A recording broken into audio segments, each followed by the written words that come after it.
talk about how can you find block lists on your Talkie app. We're going to figure out the solution on how you can do that on your app.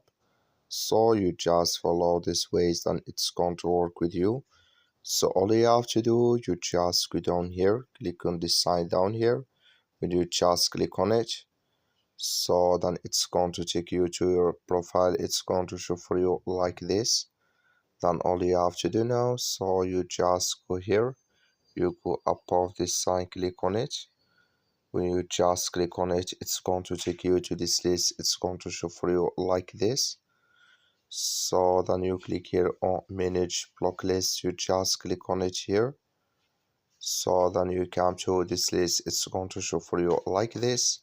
Then here you will find or block anyone you add here. I have no one here blocked, but if you have them, you will find him in this list. That's all you have to do. Thank you for watching. Don't forget to support us by liking and subscribe.